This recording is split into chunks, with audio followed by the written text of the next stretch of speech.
Right, here we go again. Another episode talking about whatever pops into his mind, but trying to focus on kind of being a dad, business, a little bit of fitness as well. The areas that we're involved in, I suppose, and just how they interlink.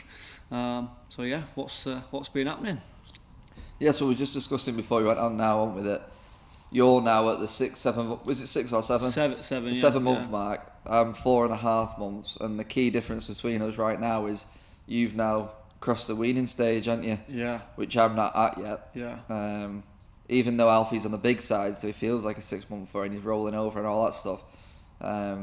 Weaning supposedly, we've been informed to not start until the 6 months. So obviously, it's a big stage that you've hit. So I certainly wouldn't mind finding out a bit more from your point of view and see what it's like to get to that mark and the key differences, really. Yeah. I suppose it's one of them things that you always hear people talk about, and you're not 100% sure what it actually. I'm a bit daunted by entails, it. Yeah. It is a strange one. Now I'm not going to sit here and pretend it's me, like leading that process. Lucy's very much leading that process, but it is one of them areas where I feel like you do have to do quite a lot of research, and you have to kind of know types of food and kind of what kids can and cannot have and things like that. And again, it's one of them where, as always, every baby is different. Yeah. Every child is different. So even we are even obviously, the two of them. Even we are very, very, very different. Sophia just loves Greek yogurt. Like literally, we have to put everything with Greek yogurt. Whereas Oliver's very much, seems to like savoury stuff. So right. That presents a problem.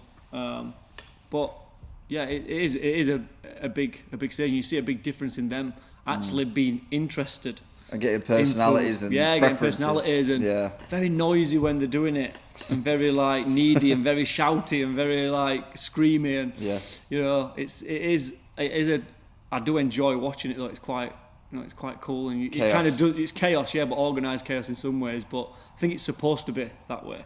Yeah. From what I understand, there's kind of baby-led weaning where you literally just chuck some food onto a high chair and kind of let them play and stuff like that. It's quite good, quite sensory as well. Well, let's go back a bit. Sorry to interrupt you, but let's go back a bit because I'm the one that's learning here, so I'll interview you a bit. Yeah, go on then.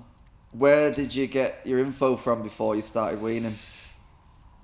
Our point of reference is normally always Lucy's sister because she's got twins as well, and they're 18 months, so they're kind of 11 months older than ours.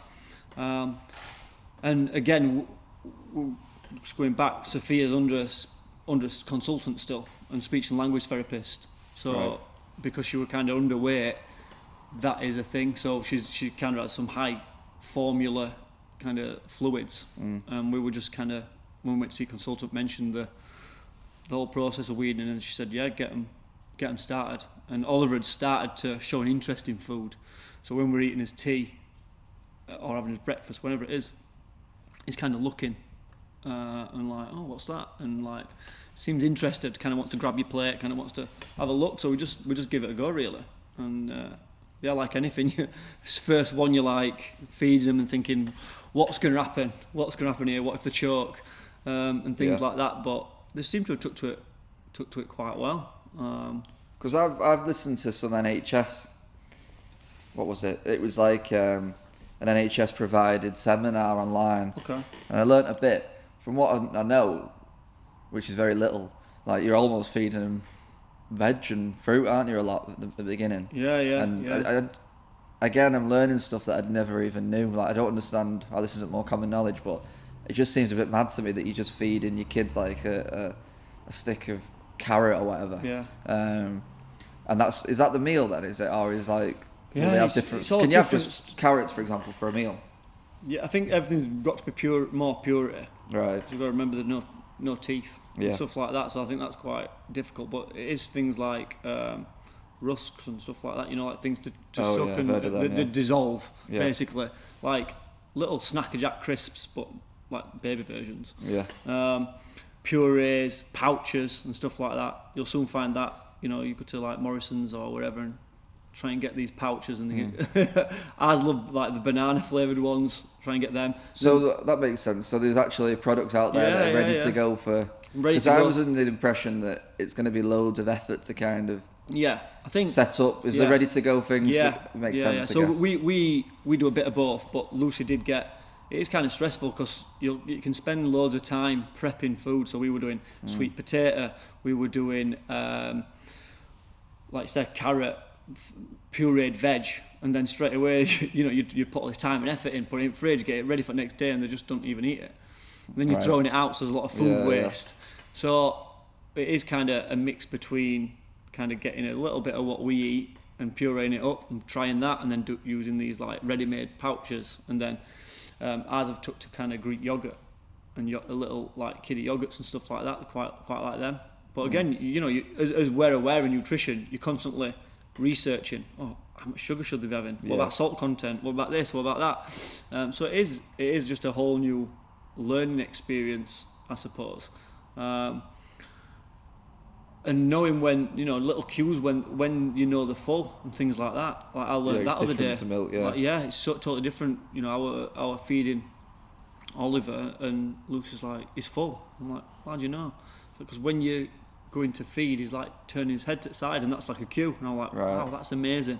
Like just amazing, like little beings, aren't they? They just know little things. But it's like you say, it's just a new experience really, and interesting. Any Joe Wicks yet? Because he does a whole thing for it, doesn't he? I know he's got his own menus and stuff. Not to that level yet. But I will tell one thing: his kitchen floor has never been as filthy.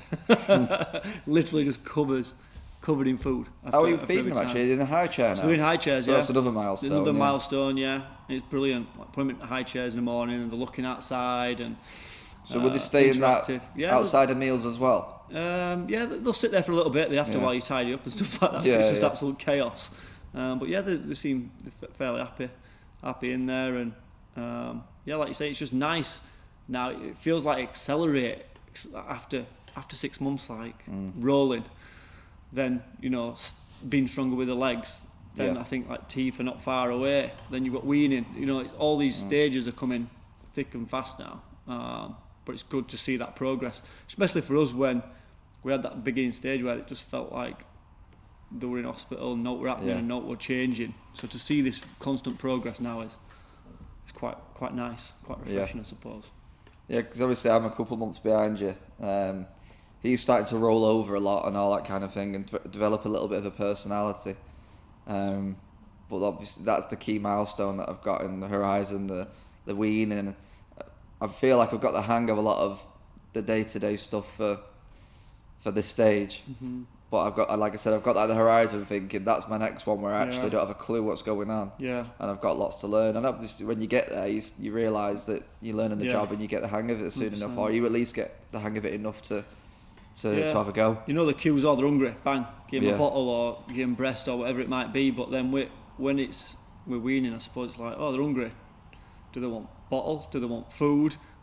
And how are you deciding that? Are you doing both at the minute, milk and food? So still doing milk, and I think still doing milk and food. We were talking about this recently because they're not showing as much interest in being breastfed. Right. Like not as interested. Whereas that used to be go-to. So we are starting to bring in more food, and we're like, wonder how long they're gonna breastfeed for. It might not be much longer. And I think Lucy's a bit gutted about it because she's done really well to breastfeed 2 for so long. Yeah. And she quite enjoys it and stuff like that. But you think, wouldn't you, that they'd be excited to not have that much responsibility? Yeah. There's still going to be responsibility, but not be tied to 2 babies so much. But clearly, there's a bond there. Yeah, I think it's a big thing. Yeah, a big bonding thing. And she really does enjoy doing it. But I don't think it'll last too much longer. But then they're going to it's just crazy. I just find it crazy how then they're going to normal milk. So they'll then go on to normal milk like we have. It's like the bodies are set up ready to just.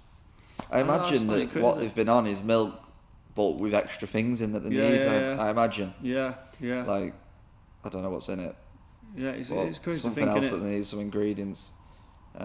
Well, breastfeeding though, apparently, which I found amazing, that don't the breasts change what they're producing based on what they need. Yeah, based on what they need. Because the baby's saliva. Yeah. And this is even more crazy.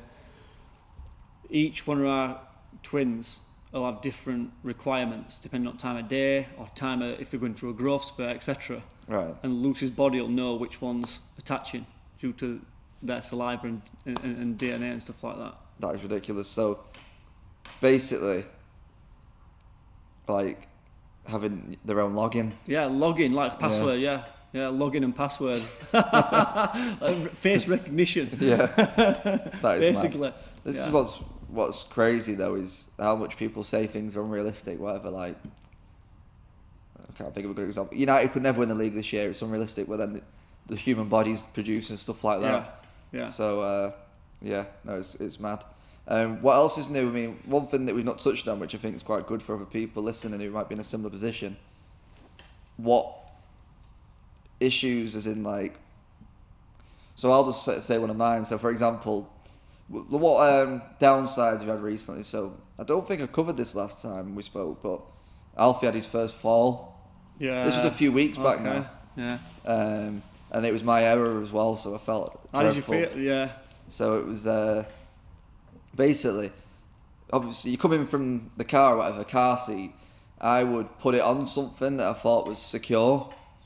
So in this case, what I did, we had one of those, what they called those, like, I copied you actually, those pillows with like a crust. Yeah, you know what I mean? We call it the M because there's two, but obviously you're so you know what I mean, like a pillow where it basically is enclosed. Yeah. So we had that on top of one of our. It's like our footstool, but it's more substantial. Do you know that makes your chair into a sofa? Yeah, sorry, your sofa into like a chaise. Yeah. So one of them. So I put it I put the baby seat inside that on a footstool, quite firm, but that secured it. But anyway, he wriggled. I went to the toilet, and Helen was in the room, and then he's wriggled, and clearly he's fell off. But when it's fell off, it's not high, it's about a foot, but he's fell off head first, and he got a lump on his head, and he's crying his eyes out. So obviously that wasn't very good. And there was a warning to never put the baby seat on something again. That goes straight on the floor now. But that was awful because you felt powerless. Yeah. And you felt stupid. Yeah. I mean, even looking back now, it probably sounds worse than it was. You would think it was secure. Like even Helen, when she calmed down, admitted that she would have thought that was secure. But clearly it wasn't. Yeah. But you think, don't you, when you have a bump like that they're so small. And it was a few weeks ago now. He's much bigger now. He's a lot more robust. Yeah. But then you're like, God, like, can they even take a hit to the head? Yeah. They're so resilient though, aren't they? Yeah, so we went down within a few hours. I must admit he had a tiny little yellow bruise, so it didn't feel very good. But that was a lesson. Many. You almost need that though, just to reprogram the way you're doing things. Yeah, so then obviously now I don't put them on the chairs, and I'm really thinking, where do they go? Could this, where I'm putting him now, could it have a little shake and still be fine? What about you? Have you had anything similar? With the rolling and stuff like that, ours are just obsessed with it now. Yeah.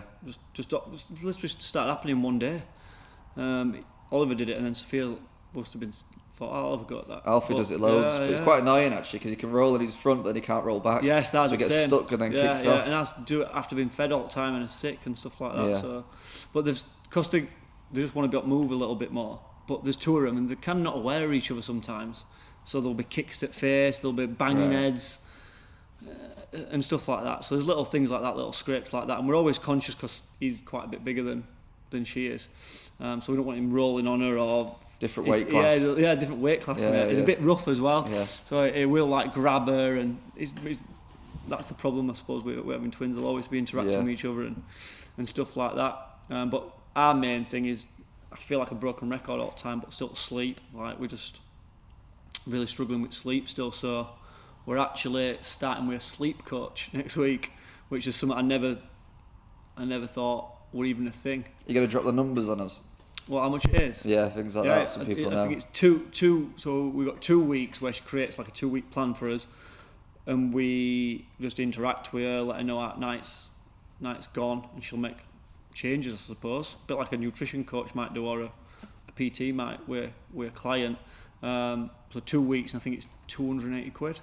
Which is bargain if it bargain helps. If it works. Even if it helps a little bit. You talk about value, we're like, even with our business and what we do, but if you're going to an outcome to get a result that you want, you'd pay it.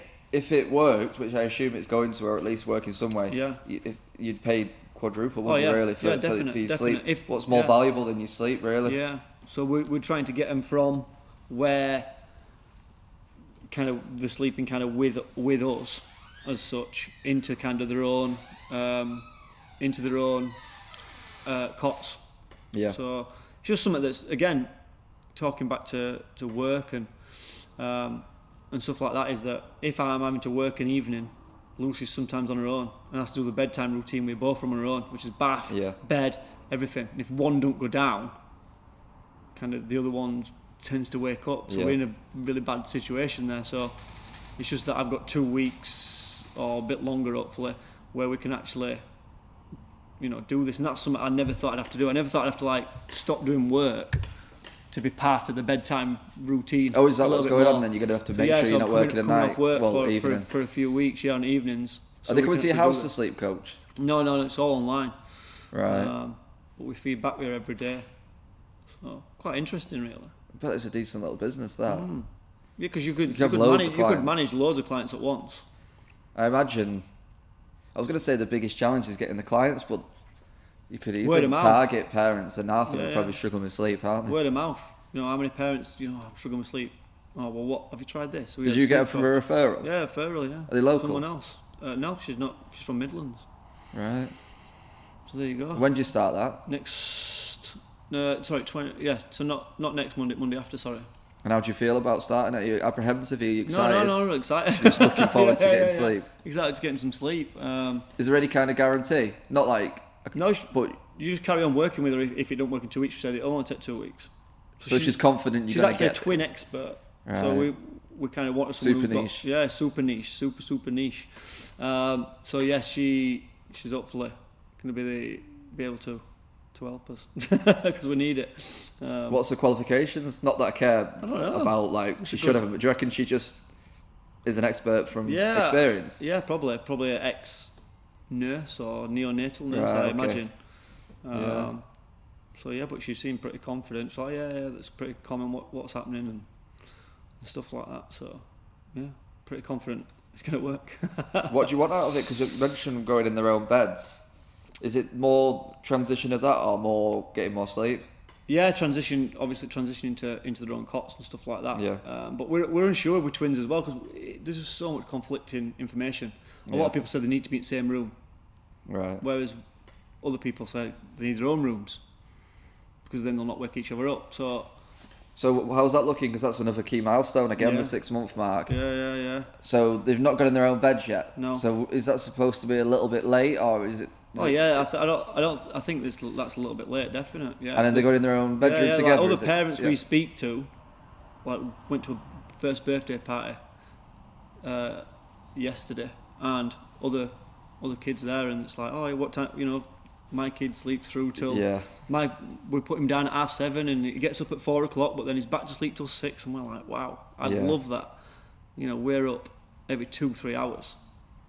We've not done too bad there. We're pretty much in a routine. He's been a bit harder work recently in the day, like with teething, and he probably crying twice as much the last couple of weeks while he's been teething, which is obviously fine. It's part of the process, but the actual sleep has been really consistent now for 2 or 3 months. Basically, he sleeps depending on when we do the last feed. We don't go to bed that early, because you've had to go to bed really early to try and bank as much as you can, haven't you, because of the amount of gaps. So we'll probably go to bed on average maybe 10:30 and try and do his feed as late as possible. Really? He stays up that late? Yeah, and then he'll sleep maybe till 3 or 4, and then basically after that sleep until morning 7. And so, long story short, once in the middle of the night, we're not getting up that early. We're not going to bed that late. Sorry, we're not going to bed that early either. The biggest challenge is how quickly we're getting back to sleep in the middle of the night. So often in the middle of the night, we'll feed him and he'll fall asleep on the bottle, and then we put him back to bed. So it's pretty smooth. But I can only imagine what it'd be like to have twins, where it only takes one of them to maybe not go straight back to sleep, and they're keeping the other one up. Yeah, or their energies.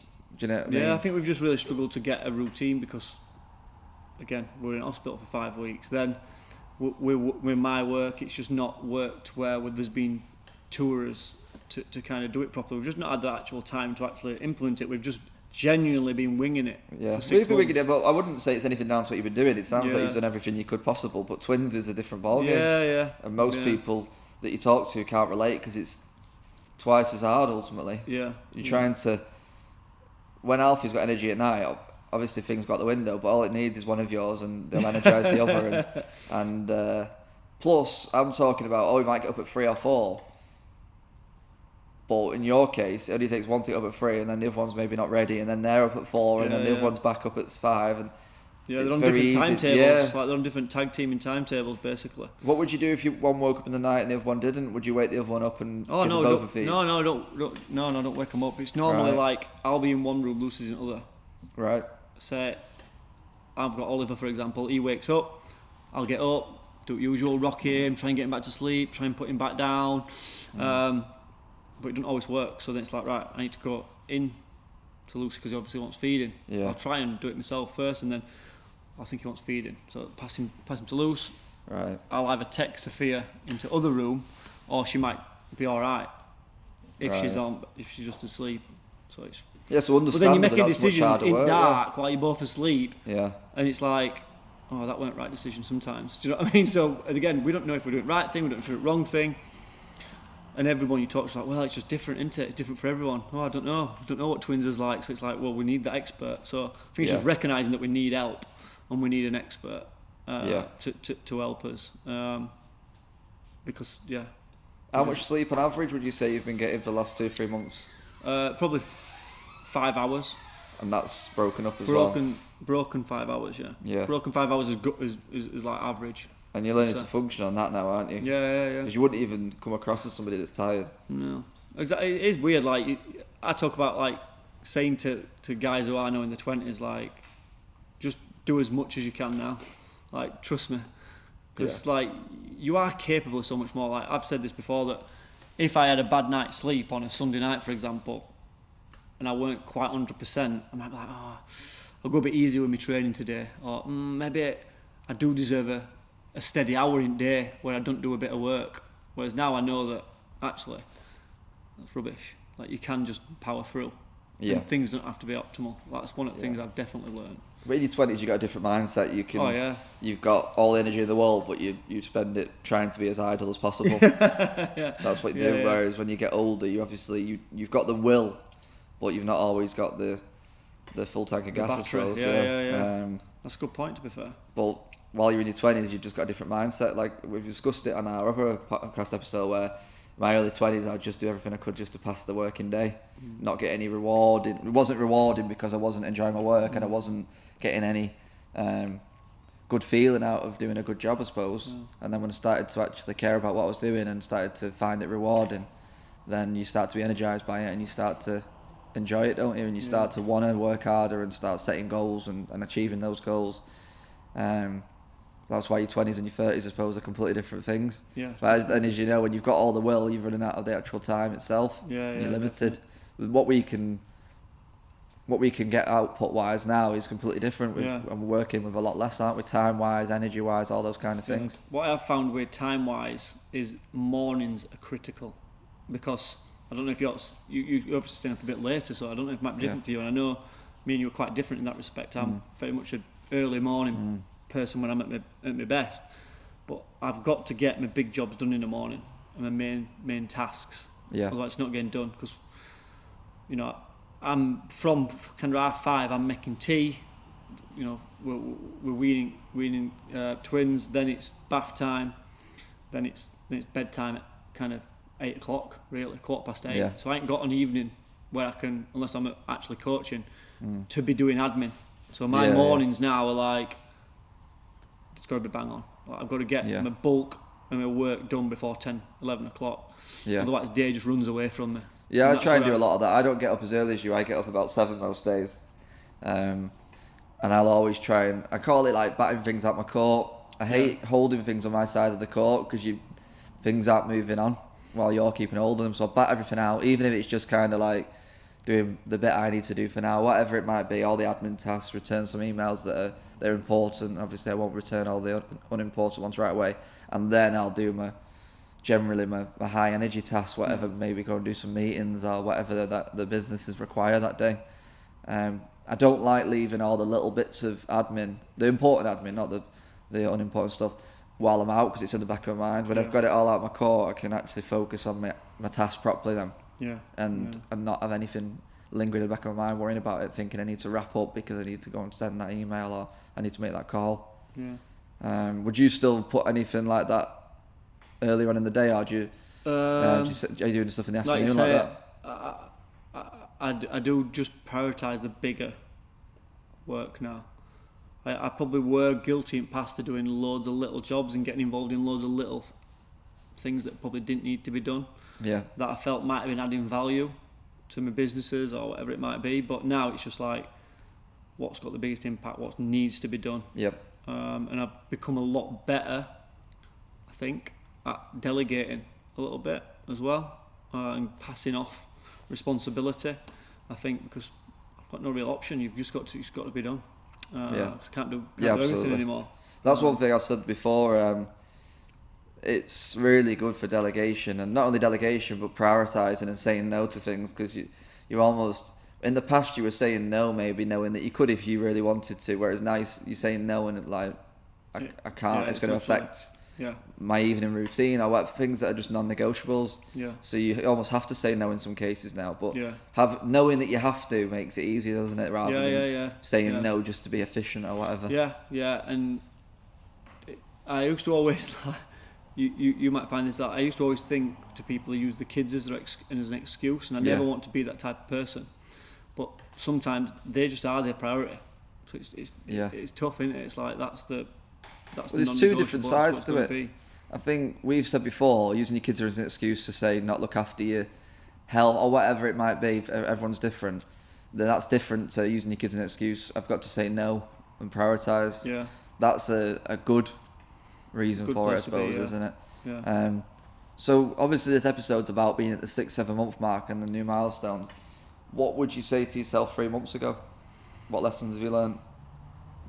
Wow, that's a good one. I'm full of them. That's a good one. I think get a grip of the work-life balance. Definitely. I think it's getting a lot better. Whereas before, I still kind of felt, my work won't be impacted as much, but it definitely is. And you've got to find that balance, and you've got to accept that you can't do everything, and just help a little bit more. I think that's a big thing. Although, our better halves will be spending most of the time with kids, them vital 20 minutes where they can just go get a shower or sort whatever else out that they need to do is like they're really, that's a big thing. Be present as much as you can as well. I think I've got a lot better at being actually present. This is work, this is family time. Not having my phone with me all the time is another thing I've started doing quite a bit of. Spending quality time, not just like quantity. I think that's a big one.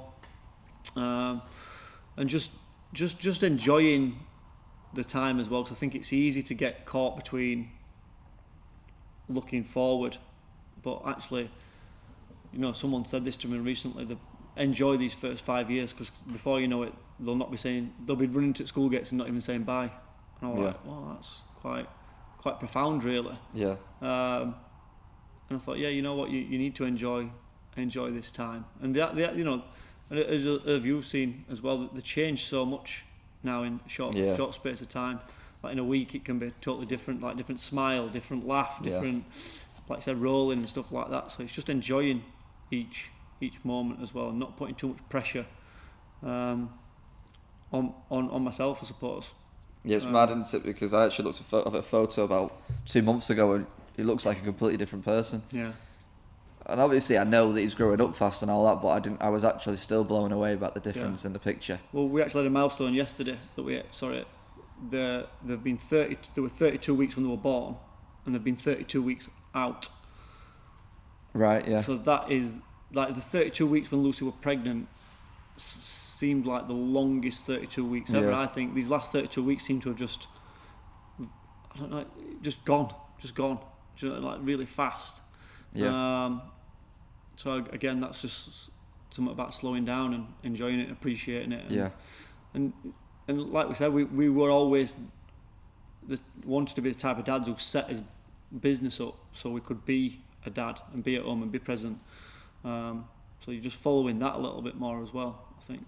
Yeah, I think your points all make sense to me, and they're all things that I've been trying to say to myself. Being more present for sure, which I thought I was doing well at, and then sometimes you do resort back to maybe the old ways, and you think, I'll just smash it this afternoon, and before you know it, you're not being present and your phone's ruling you again. I must admit, we don't pretend to be experts anyway, we're just people trying to do it ourselves. But like even last week I was thinking my phone's doing my head in, and I felt like it was in control, and I wasn't switching off. And the other thing that you said about work-life balance, what was interesting is, I do think if you don't make conscious decisions, they'll be made for you. You can't fit everything in. So if you don't make conscious decisions to prioritise certain things, you will find that things will find a place, and it might not be as you'd want it. Yeah, definitely. Do you know what I mean? Like, it's very easy to let work take the place of home time. And you might, like you say, be there physically, but you're not there mentally because you're still thinking about work and all that. And it's just, you need to just make peace with certain things and make conscious decisions on it and saying no to certain things. I must admit, like I said, the last couple of weeks, I think I've not lost control in any way, but it's not been quite how I want it, and I need to make some conscious decisions again to make sure it's back where I feel in control of everything. Like you said, we're not experts. We're not pretending to be. We are literally in the winging trenches. it. Yeah, and in the trenches and winging it. But at least it's conscious. Do you know what I mean? We're conscious about it. We know what's happening in some respect. We've got a level of awareness, and we're trying to be better. Yeah, we know what we want, and we know when things are right and when things are wrong, and when things need working on. Yeah. And that's the crucial thing. What else is illnesses? New? Right. Illnesses. They've been quite ill. Not really ill. Just they've had all the jabs, haven't they? All the jabs. Had, yeah. There's just snotty and typical kid stuff, I suppose. But yeah, just finding little things like putting Vicks on the feet. Like, what is that? Not heard of that one. Exactly. I said that to Lucy. She's like, oh, just make sure you put Vicks on his feet. Like, why are we putting Vicks on his feet? Oh, apparently that works. Where have you found this? Oh, someone told me. Another mum told me. And it's like these little things that creep in. Like, I'm actually doing it every night now, but I'm not even questioning it. So you just find yourself doing things. And last night I'm doing it. I'm thinking, what? I can't even think of why that would be a thing. I don't know why that would be a thing. You used to be on the football shirts. Yeah, we do it there. We do it there, but not on the chest. But apparently the feet really works. But yeah, they've been really snotty and stuff like that, which it's not nice to see either. You know, when they're ill, you just think, oh God, I wish I could take that away from you. But we've also had real moments perspective as well, I suppose.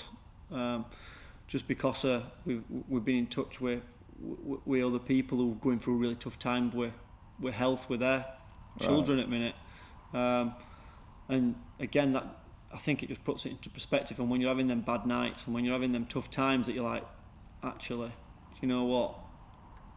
Not that it could, you don't like to say it could be worse, but you know, if we're lucky and everything's going well, and we've got the healthy and stuff like that, because there is people out there that have got it. Proper problems. Proper bad, yeah. We always say, don't we? Really You'll bad. always have problems. It's the one. It's the which problems, I guess. Which problems you're going to pick. So yeah, I think that's one as well. And obviously, it's coming to that time of year now where got Halloween.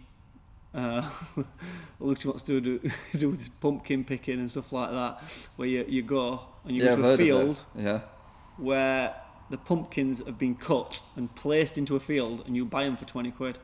Can you believe that? Yeah, it's a good business idea, Unbelievable. And they're already cut, they're already cut. Right. And I didn't know that. Placed into a field. Yeah, I didn't know it until we started talking to someone about it yesterday. He's like, oh, you going to cut them or not? And I'm like, I have no idea. He's like, oh, you want to go somewhere where you actually cut it? I'm like, why? Like, well, otherwise you might as well buy one from Morrison's. Yeah. And all that. Oh yeah. They might not even have come from that field. They Just probably bought have them and come from stuck 'em in. Morrison's.